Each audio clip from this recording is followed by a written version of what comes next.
બનાસકાંઠાથી અમારા સંવાદદાતા અતુલ ત્રિવેદી જોડાઈ ગયા છે। અતુલ, બનાસકાંઠામાં હાલ શું ફેરફાર તમે જોઈ રહ્યા છો? હાલની જે અપડેટ છે તે પ્રમાણે ગેનીબેન આગળ ચાલી રહ્યા છે। અતુલ,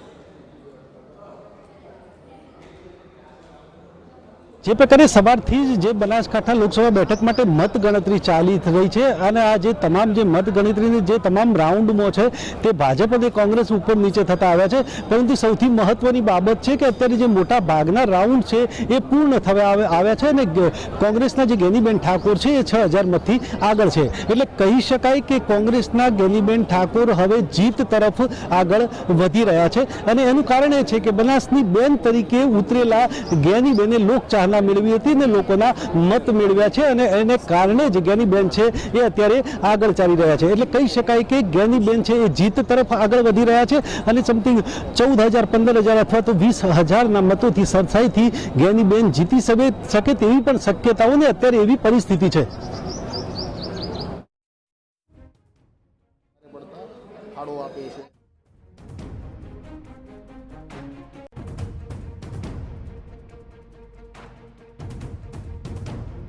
થવાની શક્યતા છે બનાસકાંઠામાં। અહીંયા જરૂરથી એક રસાકસી જોવા મળી રહી છે। એ બેઠક કે જેની ઉપર સૌ કોઈની નજર થઈ રહી છે અને એ બેઠક કે જેના ઉપર સૌથી વધુ મતદાન થયું છે અને એ બે મહિલા સશક્તિકરણ કે જેના ઉપર હારજીતનો અત્યારે ફેંસલો થઈ રહ્યો છે, મતોથી આગળ પાછળ ચાલી રહ્યા છે।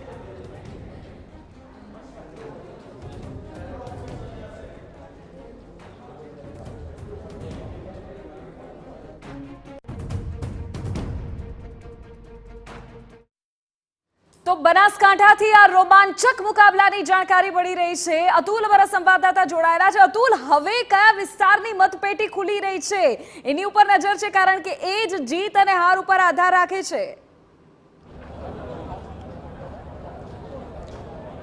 જી, હવે મતગણતરીની વાત કરીએ તો હવે ગેનીબેનનો જે ગઢ ગણાય છે તે બાબર વિસ્તાર છે, એટલે કે બાબર શહેર અને જે પ્રકારે પાલનપુર શહેર અથવા તો દાંતાના જે 2 રાઉન્ડ બાકી છે તે તેમને જે કોંગ્રેસ છે તેને જીત તરફ દોરી શકે છે।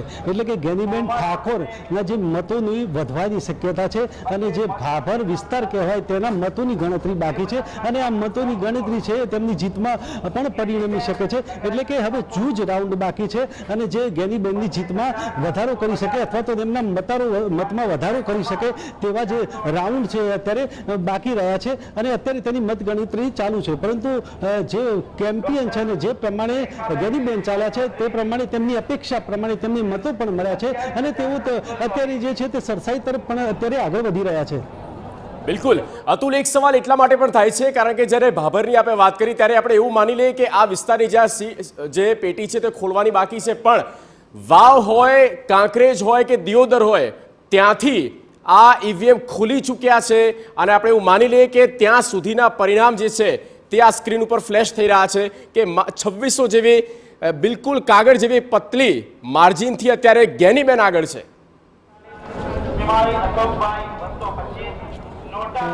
ચોક્કસ જે પ્રકારે વાવ વિધાનસભાની વાત કરીએ તો 2017માં વિધાનસભામાં જે પરિસ્થિતિ થઈ હતી તે પરિસ્થિતિ અત્યારે જે 2024ની જે લોકસભામાં જોવા મળી રહી છે, કારણ કે વાવ અને જે સુઈગામ વિસ્તાર છે તે ગેનીબેન માટે માઇનસ હતા તો ભાજપ માટે પ્લસ હતા।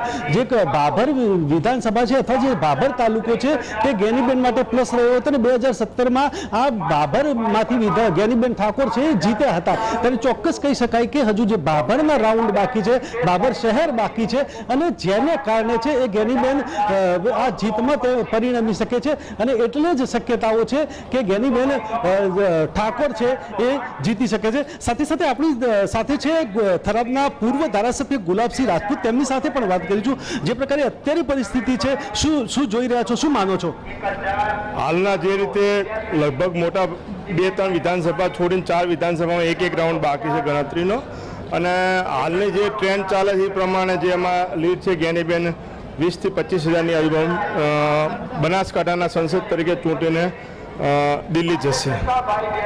તો થરાદના પૂર્વ ધારાસભ્ય ગુલાબસિંહ રાજપૂતે પણ વિશ્વાસ વ્યક્ત કર્યો છે કે જ્ઞાનીબેન 20,000 થી 22,000ની લીડથી જીતી શકે છે. એટલે કે જે મતગણતરી છે, જે પરિણામો છે એ જીત તરફ જઈ રહ્યા છે. જ્ઞાનીબેન જે સરસાઈ છે તે તરફ જઈ રહ્યા છે અને જે કોંગ્રેસ છે તેને પણ અત્યારે બનાસકાંઠામાં જીતનો વિશ્વાસ વ્યક્ત કર્યો છે. દર્શકોને થોડી સામાન્ય શબ્દોમાં આપણે સમજાવી દઈએ કયા વિસ્તારની મતપેટી ખુલવાની બાકી છે, ત્યાં કોનું પ્રભુત્વ છે.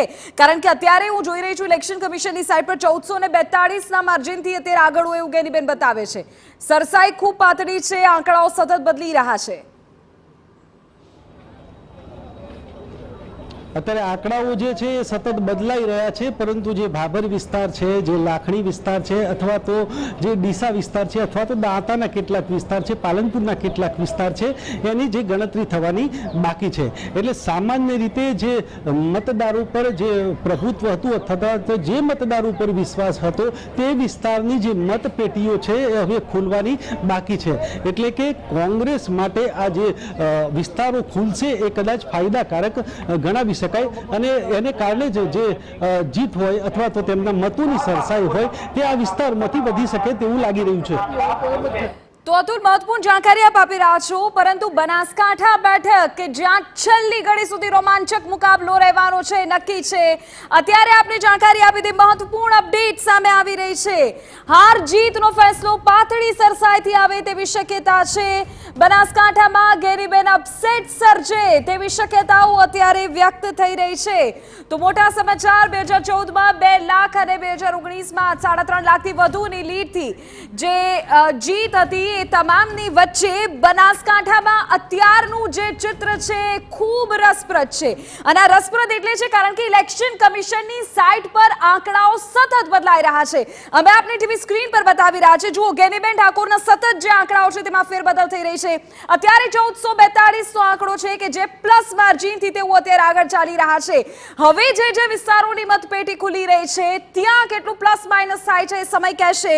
પરંતુ આ બંને જુઓ, લીડિંગ કેન્ડિડેટ મારા હાથમાં ઇલેક્શન કમિશનની સાઇટ ઓપન છે, એમાં સ્પષ્ટ દેખાય છે જ્ઞાનીબેન ઠાકોર લીડિંગ કેન્ડિડેટ છે. અત્યારે 1442 પ્લસ અત્યારે જોવા મળી રહ્યું છે.